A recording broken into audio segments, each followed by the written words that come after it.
Бесплатно и круглосуточно на недавно открытом участке трассы М12 в Башкортостане ежедневно дежурят аварийные комиссары. Они призваны помочь попавшим в беду водителям. Все это сделано для удобства автовладельцев и их безопасности.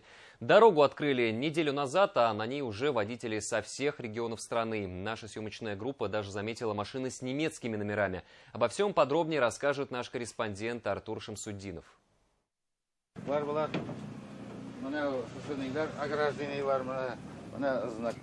Незамеченным такой автомобиль точно не останется, даже на скоростной трассе. В наличии у аварийных комиссаров не только знаки для привлечения внимания, но и аптечка, канистры с топливом и вода. Мало ли, что понадобится путникам с заглохшим двигателем. У нас есть нормативы, так скажем, 15 минут прибыть.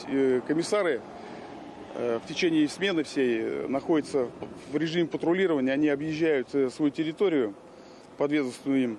Вследствие чего, соответственно, мы уже тут более мобильны. На башкирском участке автодороги Дюртюли-Ачит будет работать 5 экипажей службы аварийных комиссаров. Они смогут помочь с заменой колеса, запуском двигателя в случае севшего аккумулятора, предоставить инструменты для мелкого ремонта или отбуксировать до ближайшего безопасного места. До заправки маленько не дотянули, топливо закончилось. Благо ребята просто проезжали мимо на объезд, как они сказали, и заправили. Мы едем с Оренбургской области домой в Кунгур. Край. Раньше другая дорога была какая-то? Раньше, да, другая. Но там через деревню, и плюс качество дороги там не очень. Тут мы сэкономили где-то часа 2.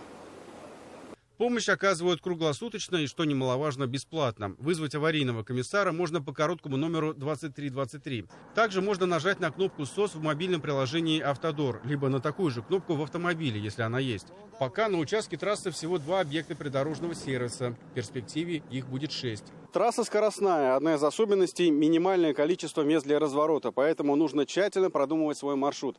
Ведь если вы захотите вернуться назад, то придется делать очень большой крюк. Для понимания, сейчас мы находимся в одной из многофункциональных зон придорожного сервиса. Но чтобы, к примеру, с этой половины оказаться вот на той заправке, нам придется в общей сложности проехать более 100 километров.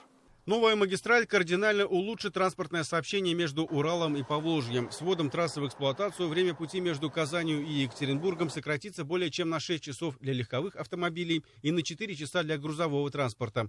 Параллельно это решение позволит разгрузить действующие дороги, повысив безопасность движения, а также перенаправит поток фур в объезд жилых зон. С Краснодарского края едем с Новороссийска, едем к родителям в Верхнюю Салду. Экономии часа 3 точно. За всю дорогу, да. Дорога хорошая, прекрасная, прям вообще понравилась. Только единственное, что мало заправок и мест отдыха. Мест отдыха нет вообще. В связи с запуском движения на участке федеральной трассы М12 «Восток» по территории Башкортостана Ради Хабиров поставил задачи перед профильными ведомствами на ближайшие годы по развитию объекта. Наша задача категорировать до первой категории, довести до точки входа на эту трассу. Но этим постоянно надо заниматься, чтобы это сделать. В принципе, в наших планах на ближайшие 6 лет это должно быть сделано. Хотя можно побыстрее. Рассчитать стоимость проезда нужного участка трассы можно на сайте Автодора на специальном калькуляторе. Из Дюртюлей до Верхних Тетышлов поездка на легковом авто обойдется чуть больше 400 рублей. Оплатить можно на сайте организации, на портале госуслуг, либо на специальных пунктах оплаты при выезде. Если у автовладельца есть транспондер, то он получит небольшую скидку. Артур Шамсуддинов, Азат Ишбулатов и Ринат Акбашев. Новости. Тетышлинский район.